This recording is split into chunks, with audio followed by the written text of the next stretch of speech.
Hello everyone guys welcome to my new blog video electrician Mahesh. आज चाहिँ हामी ढलाइमा आएको छौँ।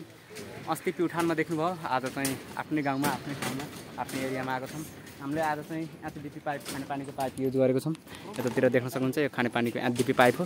सो हामीले यहाँ मेन लाइन चाहिँ यसरी बाहिर दिएको छौँ। यहाँनिर देख्न सक्नुहुन्छ मैले यस्तो क्लियर देखाएँ। हामीले चाहिँ बिमबाट दिएको छैन, यो इन्जिनियरिङ हिसाबले पनि एकदम सुरक्षित र जोस हुन्छ नि एउटा इन्जिनियरको मूल्य मान्यता अनुसार एकदम पर्फेक्ट तरिकाबाट हामीले यताबाट हालिदिएको छौँ।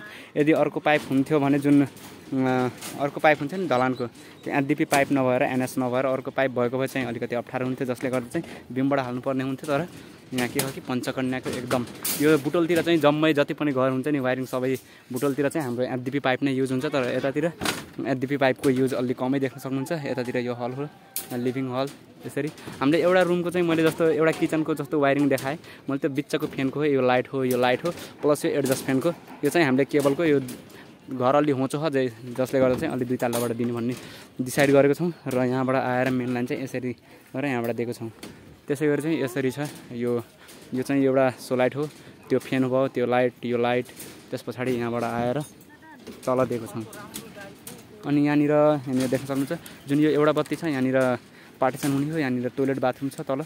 सो यो त्यो रुमबाट यो एटेच बाथरुम हो, जसले गर्दा एउटा चाहिँ हाफ लाइन दिएको छौँ। तर यो सोलर गिजर चाहिँ यहाँनिर हुँदैन रे, सोलर गिजर माथि तल्ला हुन्छ, जसले गर्दा चाहिँ सोलर गिजरको लागि पावर सकेटको पोइन्ट दिएको छैनौँ। र यता चाहिँ हामीले मार्किङ गरेर एकदम पर्फेक्ट तरिकाबाट राखेको छौँ। मैले एउटा हजुरलाई एकदम मेन पोइन्ट देखाएँ। हामीले चाहिँ एकदम इन्चीमा काम गर्छौँ, जसले गर्दा जुन यहाँनिर बोर्ड देख्न सक्नुहुन्छ एकदम पर्फेक्टली एकदम 1 mm पनि फरक नपारिकन एकदम यसको स्पेसिफिक जति हुनुपर्ने त्यति नै राखेको छौँ।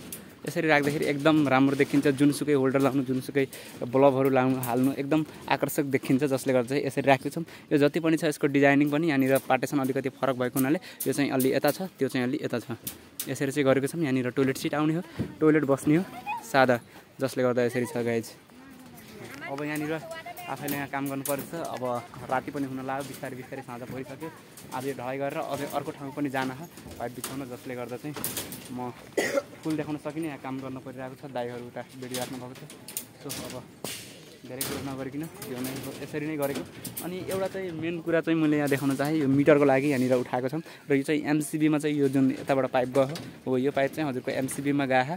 र यो अर्को माथिको देख्न सक्नुहुन्छ, यो माथि तल्ला त्यो पोल देख्न सक्नुहुन्छ, एकदम होचो घर भएको हुनाले पोल अलि 2 तल्लाबाट यो मिटरको लाइन दिने, किनकि यहाँ टडकहरू आउँदाखेरि टडकमा अड्किन्छ, जसले गर्दा अलिकति समस्या आउँछ। त्यो समस्या नआओस् भन्नको लागि हामीले यसरी दिएको छौँ गाइज। कस्तो लाग्यो त हाम्रो भिडियो? यदि राम्रो लाग्छ भने प्लिज कमेन्ट गर्नु, लाइक, सेयर एन्ड सब्सक्राइब गर्न नबिर्सनु। Thank you guys.